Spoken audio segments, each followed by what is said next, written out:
Hi, everybody. Wanted to chat with you just quickly before I jump into the video. It's actually an edited version of a live I shot on developing mastery. How do we take, where we're at, want to develop a new skill, a new habit, a new practice, maybe playing a musical instrument, maybe developing a skill for business, learning a language. How do we do that? Well, I'm going to share some things with you in a video in just a second. I've edited it down from a live that I posted on Facebook earlier this week. Just wanted to share it with you. Hope it helps out. Hey, if you like it, standard stuff, right? Like, subscribe, share. There'll be some more information down in the comments if you're interested in some of the personal development books that I've gotten and am looking to read and use to help develop some skills. So everybody enjoy this video and love to hear your comments down below, right? It's all about building blocks and working toward mastery. And if we don't work toward mastery, we're going to stay average. And there are things in our lives that just because of time, not because we're bad people or anything, but because of time, we don't ever get mastery, right? We have to make choices. We can't be good at everything. First off, we're not all equally talented in equal areas, which is a good thing. If everybody was good at music and we were all good musicians, we could all play guitar or sing or play piano or play a horn, woodwind, whatever your instrument is if you're an instrument person. But if we all could do that, then who would build things and who would invent things and who would do the math? Well, of course, most musicians are pretty good at math, if you didn't know that. Math, languages, and music all tend to work in the same part of our brains. So maybe they could do the math. If you know music theory, you probably also know a good bit about math. It works the same way, actually. Probably why I'm not good at either. But also why I'm not good at either is I've never spent the time to develop mastery. I can pick up a guitar, I can make it make sounds. They're not particularly pretty sounds, and my playing is very what I call mechanistic. I know how to make the chords, I know how to make some notes, I know a little bit about strumming patterns and rhythms, but it's not intuitive. It's not where I can do it passively. And what I mean by passively is not that you're not doing it, but you're doing it automatically. It's one of those skills you don't have to think about doing, walking and running for all of us, right? We learn how to walk, now we just do it. It's I guess what some people call an atavistic skill. But originally we had to learn how to walk too. Well, how would we develop mastery? I want to talk about it just conceptually first, and then I'll talk about how to apply it to your profession, your business, if you're building a business, or a hobby or an interest.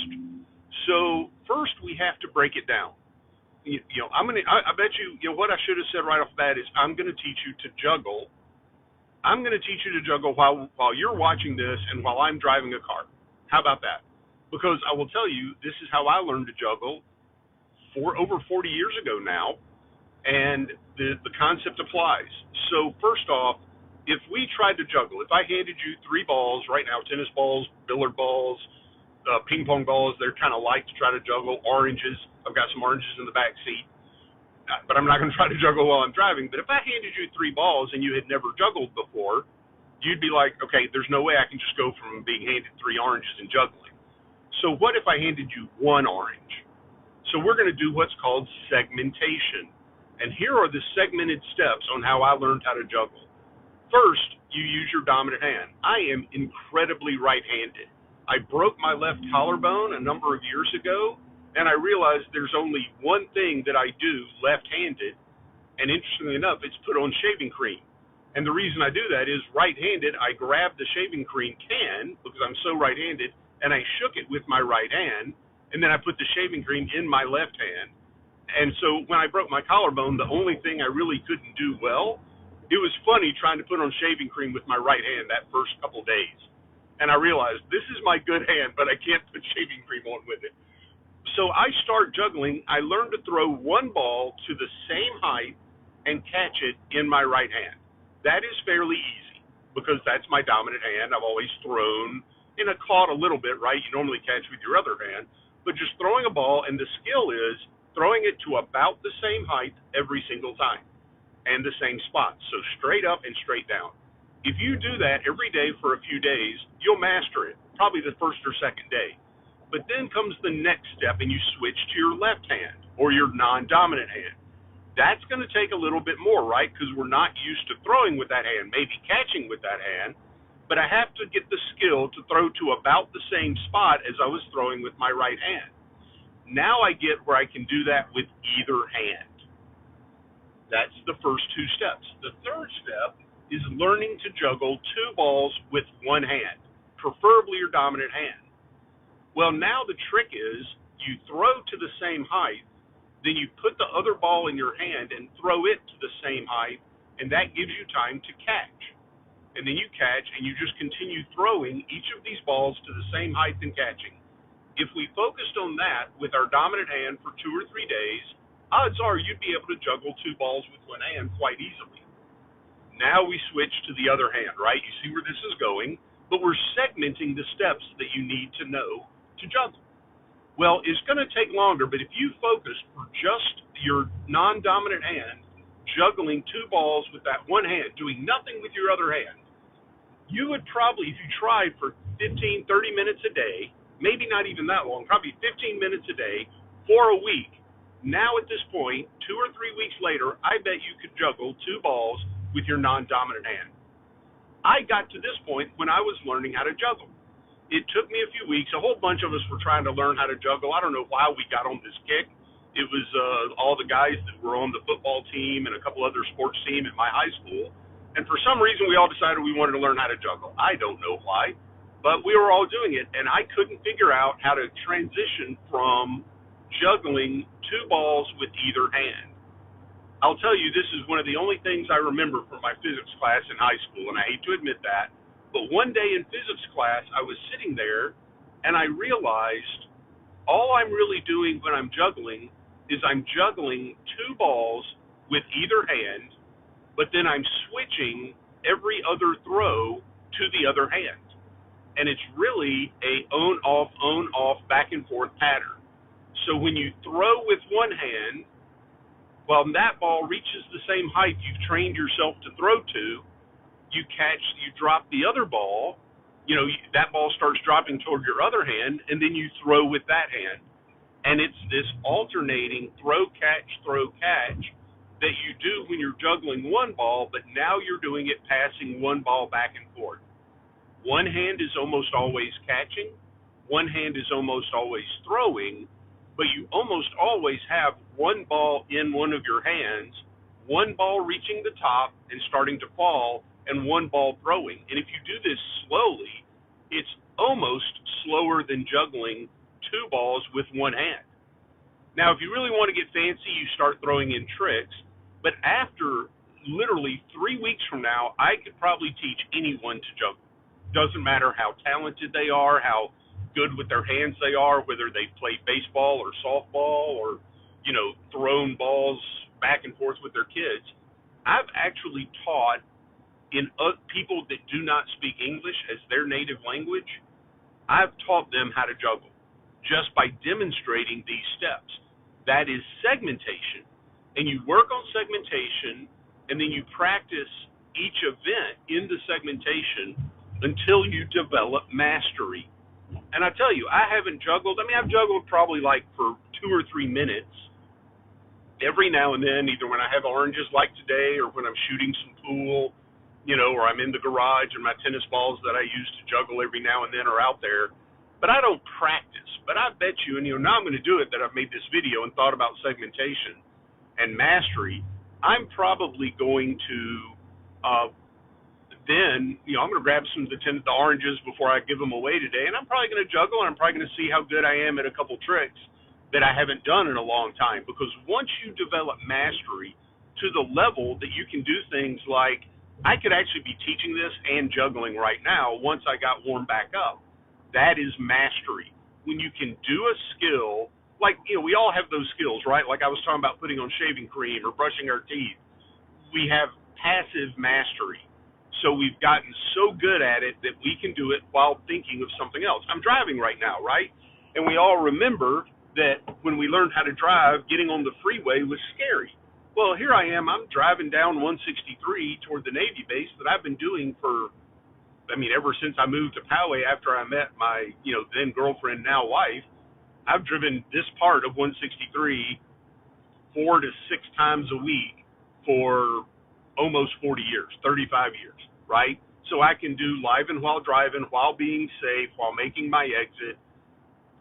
But if I was in a new town where I'm visiting a port city, obviously I wouldn't be shooting a living while driving. There's a different level of mastery there. There's no passive skill. Well, now here's where this gets really interesting. When we learn how to master a new skill, because of a concept called neuroplasticity, and yes, that makes me sound really smart, but I learned that word from other people. Because of neuroplasticity, learning mastery in one event or in segments of a skill, we can do what's called mastery stacking. And by mastery stacking, you build on all your other skills and on all your ability to learn new things. And this is how we can continue learning throughout our lives. Even though we're not in school, we can learn from other people. So now we could take the same concept, segmentation, and I could say, well, I want to teach you how to do basic preventative maintenance on your automobile. I'm not a great mechanic, but other people have taught me enough that now some people turn to me. So you say, hey, John, I want to learn how to make sure my car is safe. I want to be ready to teach my kids who are starting to drive. And I say, okay, great. I'm going to come over tomorrow morning, Saturday morning, and we're going to take your spare tire out of your car, and I'm going to show you by I'm going to rotate your tires on the driver's side of your car. So I get the jack out, I get your spare tire out, I take the front tire off, I put the spare on, we lower the car, I go to the back, I put the front tire on the rear, take the rear tire, jack the car up a third time, and put that tire on the front and put the spare and the jack away. So now, you've seen me do this actually 3 times. You go, great, I got it. I'm like, no, you don't. I'm going to show up this afternoon. So I show back up Saturday afternoon. We do the passenger side together. So now we have done a couple repetitions of the segmented skill of changing a tire. They go, great, I got it. I said, no, you don't. Tomorrow afternoon, I'm showing up after church or after sleeping in or brunch, whatever your Sunday routine is. I show back up, and I say, now you're going to do the driver's side. We just did it yesterday. I'm like, I know, but I want to see you do it. So we do that Sunday afternoon, and they go, great, I got it. I go, no, you don't. I'm going to show up Monday afternoon, and we're going to do it again on the driver's side because we want to rotate your tires. And then Tuesday afternoon, you call me up and say, John, don't bother coming over. I knew you were going to. I did the passenger side, and now you have that skill. I say, great, I'll see you Saturday morning. Hey, we don't need to mess with the tires anymore. I'm like, I know. We're not going to mess with the tires. I'm going to show you how to check all the fluids in your car. Saturday morning I show up, we pop the hood, I show you where all the fluid dipsticks are, where the levels are for the brake reservoirs, and we check all those fluids. I show you how to fill them, how to top them off, maybe, the different type of dot brake fluids, whatever the situation is, right? You go, great, got it. Like, no, you don't. Guess what I'm going to do? Sunday afternoon I show up, we do it together. Monday afternoon I show up, I watch you do it, right? Tuesday, you call me up, dude, don't bother coming over. I checked all the fluids by yourself. You see how you're building that skill because now you've learned how to segment a knowledge area and rehearse it and practice it. Practice the methodology until it leads to mastery. Why is this important? Yes, we should know how to maintain our cars. Yes, being able to juggle is a nice, fun little party skill. But when it really matters is things we want to be able to do in life. Everything has between 5 and 10 key steps. There's more than 10 steps, right? There's different types of music, but usually if you can do 5 to 10 things on an instrument, like know how to make notes into chords, how to do rhythms, right? I'm not a musician, but that's kind of where I think about it. But everything has those steps. Well, the same thing, a business or a project that you want to get done normally has those same 5 to 10 steps. Those are the things that produce progress. In a business, they're the things that create revenue and income and profit. In a project, I notice a friend of mine is watching. She's one of the sponsors for our Young Marines organization.